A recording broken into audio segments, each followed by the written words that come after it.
Fiona Reid, who online is known as Foliage Fifi, is an eco influencer, and the place where it began was more with a sense of a setting and a vibe rather than a character.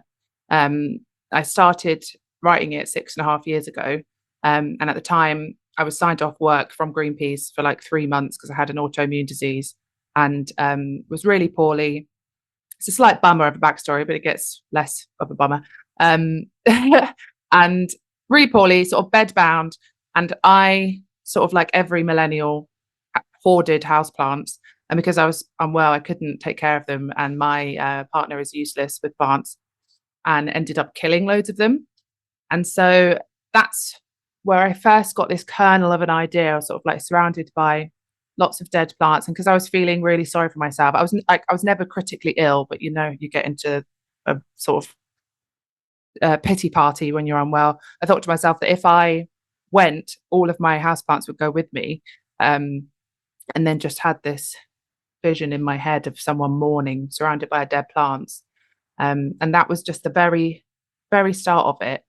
And then I sort of built on it from there, and it was more at the start about magical realism and reincarnation, and then it naturally, like the environment naturally came into it because of my work. And at the time, I was writing the first draft during a heat wave, and the government here in the UK had just started their crackdown on protest rights, which was really impacting the work that Greenpeace was doing. So it was all just feeding into it. And in the first draft, I made like a huge U-turn at one point, and it became very speculative and very much about climate change. And then I had to go back and decide that that's the setting and rewrite it to make it more cohesive from the beginning. One of the main characters, there's Fifi, and then her boyfriend Ed, who is from the very start of the novel, he's died, and he comes back as a yew tree. As a sort of bonsai yew tree, which you can buy. They're like 200 quid, but as a sort of tiny little tree. And yew trees are really important in Druid mythology as symbols of reincarnation. So I did lots of reading about that, because the protagonist is Scottish and sort of has this history where her father is into sort of ancient paganism.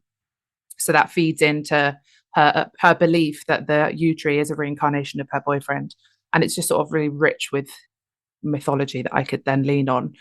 So he's the main plant character, and he talks and he flowers. So that's how she feels like he's sending signs to her about what she should do and how she should rebuild her life after this loss.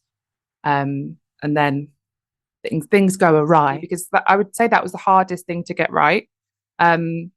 Mostly because I had no reference point. I'd never met anyone who thinks that houseplant is their boyfriend.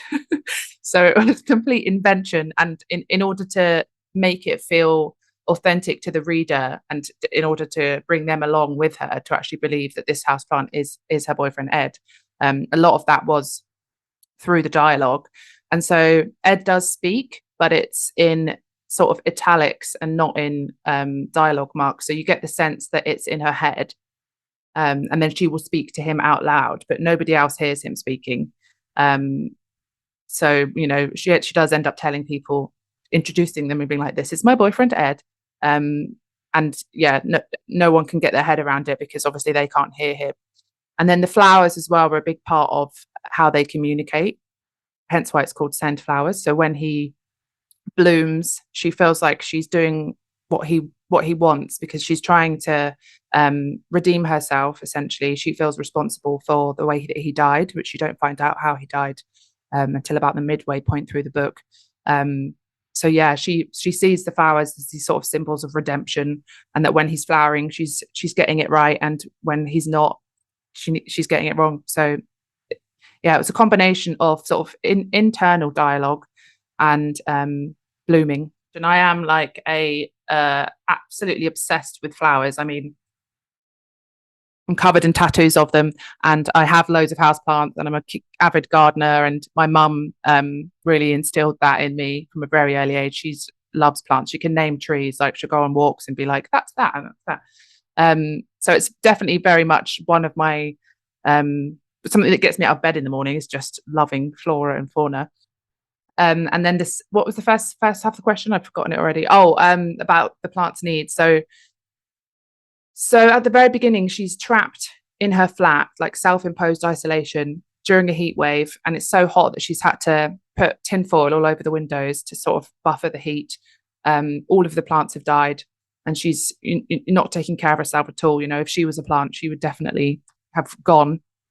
And then this house plant emerges out of nowhere, and, as you say, sort of forces her to rebuild her life, because in order to keep this plant alive, she has to tend to its needs, which means taking the tinfoil down, which is a big moment for her. She sort of lets the light back in. There's a lot of talk about darkness and shadow and light, and then going on a process of actually internalizing the light and allowing sort of her grief, letting it go, basically.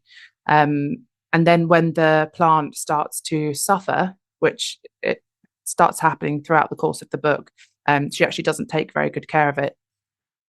It parallels her mental well-being. So as the plant starts to deteriorate, so does she.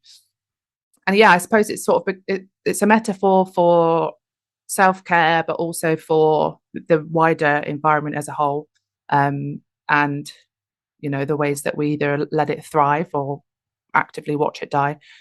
So yeah, it does a lot of heavy lifting, both for the plot and the meaning of the novel as a whole.